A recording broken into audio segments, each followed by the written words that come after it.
Hey everybody, this is me, Hitman for President, and welcome to my channel.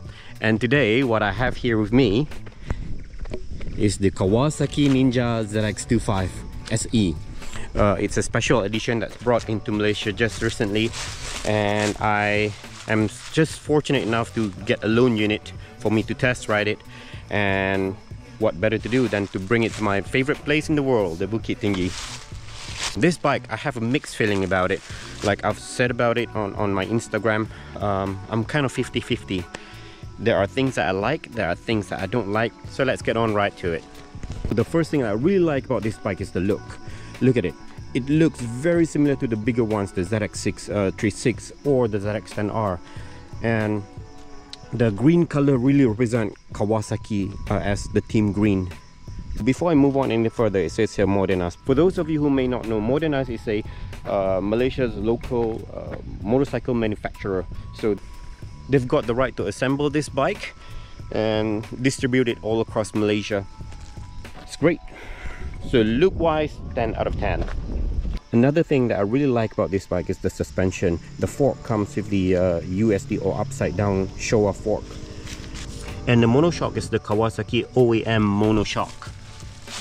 For the past couple of days I've been riding this bike, I can't help it but to fall in love with the suspension. The suspension feels really good. It feels like it's one of the premium bikes. Especially when last night I went up to Genting and I had the chance to had a high-speed riding this bike in Karak Highway.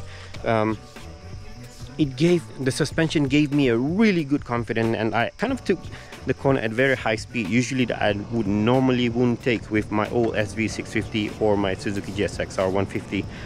I was going into around 170 or 180. That's kind of insane cornering speed. For some people that's just their top speed, but I was taking it into a corner. Okay, I might need to re-evaluate a lot of my decisions as an adult. But fuck it. The other best thing about this bike is the quick shifter and also the auto blipper. Man, I had a few experience of riding a bike that has a quick shifter and also an auto blipper, but so far this is the smoothest one. From what I can recall, I do not think that the Triumph Street Triple have that smoothness the same like this bike. I'm not trying to compare, it's a two different beasts, but in terms of the quick shifter and auto blipper experience, I would say this would be slightly better. Right after the suspension, I feel the best thing about this bike is the braking. It comes with the axial master brake pump with the Kawasaki brake caliper. It may not seem much. Some of you may say, oh, it's only a single disc braking system, but for me it's enough for this bike, because there are a couple of situations where I got myself in. The car just swerved into my lane and I had to slam on the brake. I can feel that there is an immediate grip, but it felt safe with the ABS comes in. It didn't feel like I'm gonna crash, and the bike just pulled you back.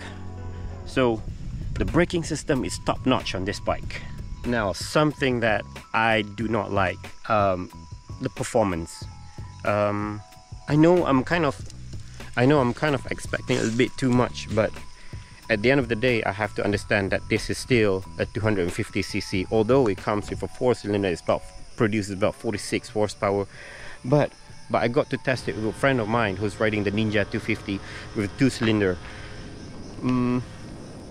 Apparently, it has more torque and it has better top speed, which I feel is insane. It's supposed to be a 4-cylinder, but it turns out I feel what's wrong with this bike is that it doesn't have a good gear ratio. So if this is going to be my bike, the first thing I'm going to change is I'm going to try to bring down a couple of tooth on the rear sprocket, and let's see how it goes.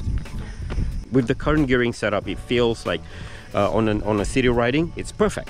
You don't have to rev up high to make it move, but the problem comes in when you are into highway or you're trying to rev up with friends, and when you pull it up, the power only comes in when it's above 10 or 12,000 RPM. So after that, it starts to come alive.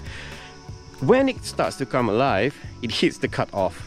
and the maximum speed for this bike is 189 km per hour. However, when we check the GPS speed, it's only 178 km per hour. It's insane.